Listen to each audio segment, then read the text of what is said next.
할렐루야. 이 아침 죄전을 찾으신 여러분들에게 하나님의 은혜와 평강이 함께 하시기를 축복합니다. 오늘 21장 드디어 바울이 예루살렘에 입성하게 됩니다. 예수 그리스도의 일생을 나머지 이제 공생애를 바라볼 때 예수님께서 하시는 그 모든 과정들을 이렇게 보면은 어디에 맞춰 있냐면 십자가에 맞춰 있다라는 것을 볼 수 있어요. 그래서 십자가를 향해서 멈추지 않고 도전해서 나가시는 것을 보게 됩니다. 심지어 오병이어의 기적의 현장에서도 머물러 계시지 아니하시고 다음 목적지를 향해 나아가시는 예수님을 볼 때마다 예수님의 목적은 이 땅 위에서 사람들에게 인정받고 칭찬받는 것이 아니라 하나님 앞에서 하나님의 뜻을 이루어내는 십자가를 완성하는 데 있구나라는 것을 알 수 있습니다. 그래서 예수님의 방향성 어디에 맞춰 있느냐? 십자가에 맞춰 있다라는 것이고요.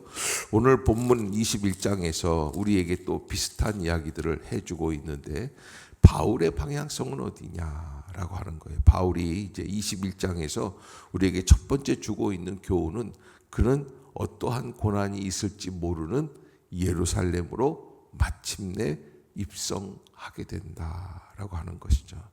그 에베소 장로들과 함께 더불어서 만나서 기도하고 위로하고 다 했지만 그래도 멈추지 않고 그리고 함께 예루살렘을 향해서 나아가게 됩니다. 이게 21장에 보면은 1절에 우리가 그들을 작별하고 배를 타고 바로 고스로 가서 이튿날 로도에 이르러 거기서부터 바다로 가서 이렇게 얘기했는데 여기 우리가라고 하는데 우리가라고 하는 이 1인칭 복수를 써서 말하고 있는 이 사람은 누군가?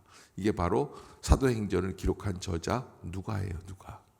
누가가 이렇게 얘기하는 거고 바울의 일행이 나아가는 것을 객관화시켜서 이렇게 적어 내려가는 것이죠. 우리가 그들을 그들은 누구예요? 그들은 에베소 장로들을 의미합니다. 그들과 그냥 여기 20장 36절에 보면 이 말을 한 후 무릎을 꿇고 모든 사람들과 함께 기도하니 다 크게 울며 바울의 목을 안고 입을 맞추고 왜? 마지막이라고 얘기를 하니까 바울이. 그래서 그렇게 이제 작별을 하고 그리고는 이제 배를 타고는 어떻게 하느냐? 그냥 막 초지일관해가지고 쫙 나아가는 거죠. 그래서 고스로 갔다가 로도에 이르러서 바다로 나아가서 베니게로 건너가서 배를 지금도 이제 그리스에서 터키로 나아갈 때 지금도 이 백길을 이용하는 관광객들이 많이 있어요. 저도 배로 이동을 해본 적이 있는데 별거 아닌 것 같은데 거기서 꽤 오래 걸립니다. 시간이. 그래서 배 안에서 하룻밤을 자요. 배 안에서 하룻밤을. 그런데 당시에 지금처럼 그때 탔던 건 아주 큰 크루즈 선이었거든요. 근데 그때도 하루 밤을 배에서 자면서 갔는데 지금은 어마어마한 옛날에는 진짜 어마어마한 길이죠. 그거를 배를 타고 그냥 쫙 전속력으로 달려 나아가는 것을 보게 되고 마침내 두로를 도착하고 두로라고 하는 것은 이 이스라엘 지형에 있어서 저 북쪽에 있는 나라거든요. 그 두로에서부터 시작해서 이제 예루살렘으로 나오게 되는 거예요.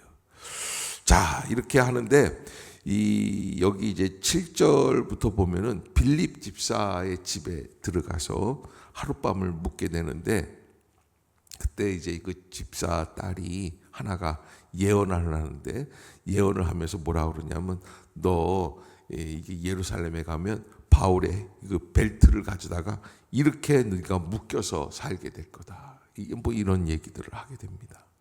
그래서 11절에 보면 우리에게로 와서 바울의 띠를 가져다가 자기 수족을 잡아매고 말하기를 성령이 말씀하시되 예루살렘에서 유대인들이 이같이 이 띠 임자를 결박하여 이방인의 손에 넘겨주리라. 이렇게 이제 얘기를 하는데 고난이 있단 말이에요. 고난이 있다는 이야기를 하죠. 그래도 바울은 갑니까 안 갑니까? 가는 거예요. 그 길을 가요. 그래서 13절 한번 읽어봅시다. 시작. 바울이 대답하되 여러분이 어찌하여 울어 내 마음을 상하게 하느냐. 나는 주 예수의 이름을 위하여 결박당할 뿐 아니라 예루살렘에서 죽을 것도 각오하였노라 하니. 아멘. 바울이 나는 주 예수의 이름을 위하여 결박을 당하는 것뿐만 아니라 무엇도 각오하였다?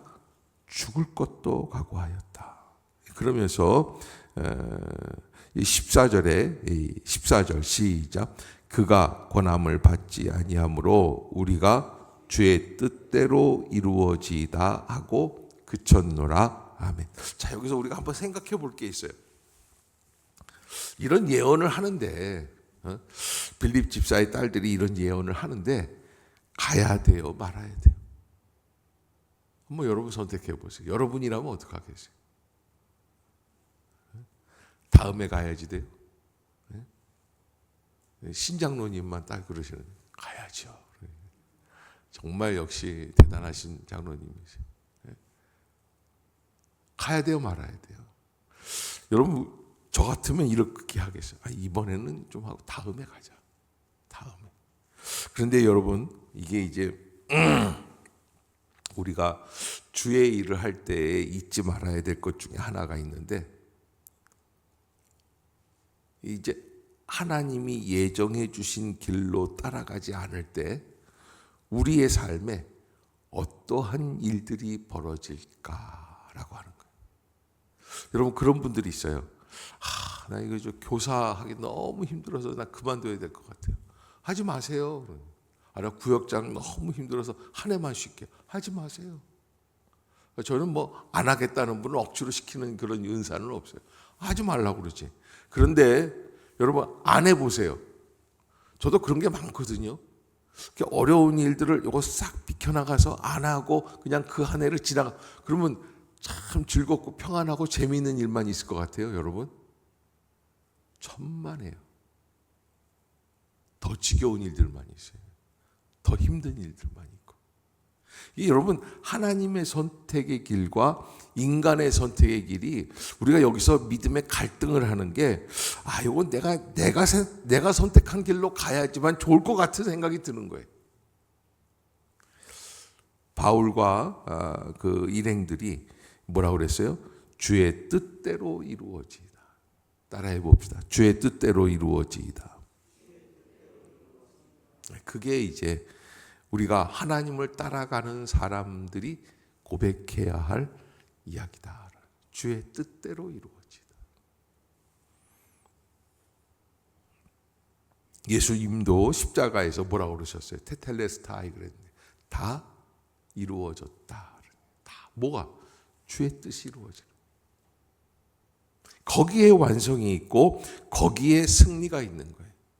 수만 명 집회를 하고 엄청난 기적을 일으키고 이럴 때 예수님이 테텔레스타이 하신 게 아니라 십자가에서 죽으시면서 말씀하신 게 다 이루었다 그러신 거예요. 우리가 하나님 앞에서 어떠한 길로 가야지 될까? 우리는 자꾸 어떠한 길로 가려고 그러냐면 내가 원하는 길로 가는.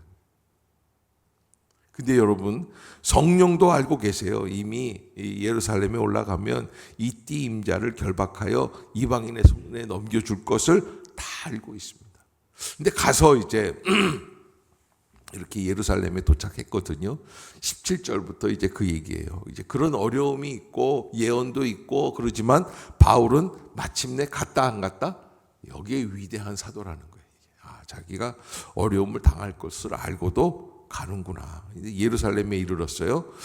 그러면서 이제 바울이 야고보와 장로들한테 인사를 하고 문안을 하고 그리고선 이방인 가운데서 어떤 일들이 벌어졌는지 다 얘기를 하고 20절 한번 봅시다. 예루살렘 교회에서의 반응입니다. 시작. 그들이 듣고 하나님께 영광을 돌리고 바울더러 이르되 형제여 그대도 보는 바에 유대인 중에 믿는 자 수만 명이 있으니 다 율법의 열성을 가진 자라. 그래서 바울이 이방인들에게 유대인들의 믿음을 가르치긴 하지만 모세의 율법을 거부하고, 그 다음에 할례를 행하지 말라고, 관습을 지키지 말라고 한다. 뭐 이렇게 이야기를 소문이 돌았다는 얘기예요. 그래서 그런 얘기라고 하면은 여기서 바울은 지금 예루살렘에 왔을 때 무엇을 각오하고 온 사람이에요? 죽음을 각오하고 온 사람. 그런데요, 그럼에도 불구하고 뭘 합니까? 그래서 23절에 보면 우리가 말하는 이대로 하라. 서원한 네 사람이 우리에게 있으니. 이게 이제 유대교의 관습입니다. 뭐냐면은 이게 결례를 따라서, 규례를 따라서 이 6월절이라든지 이런 명절 기간 동안에 절기 속에서 하나님 앞에서 나아가 머리를 깎는 거예요. 불교에만 머리를 깎는 게 아니라 유대교에도 머리를 깎는 의식이 있어요. 그래서 머리를 깎으면 뭐 한다는 거예요? 내가 하나님만 바라보겠습니다. 굳은 결단을 하는 거예요. 그러면서 기도하러 나아가는 것을 보여주는데, 이렇게 행하면 아마 유대인들이 다 보고 너를 율법을 버린 사람이 아니라 율법을 그대로 다 실천하는구나 라는 것을 알 것이라는 거예요. 그래서 머리 깎는 비용이 또 있어요. 그래서 머리 깎을 때 우리는 그냥 바리깡으로 쫙 밀어버리면 되는 것 같지만 이거 다 이 예식을 치러야지 되는 거예요. 그래서 그렇게 이제 하는 그 결례 기간이 된 것을 그렇게 사람들 앞에서 행하라. 그렇게 해서 이 26절에 보면 바울이 이 사람을 데리고 이튿날 그들과 함께 결례를 행하고 성전에 들어가서 각 사람을 위하여 제사 드릴 때까지 결례 기간이 만기된 것을 신고하였다. 율법 법대로 관습대로 다 행하는 것을 한 거예요. 그런데 그렇게 하면서 다 했는데 27절에 보면 시작.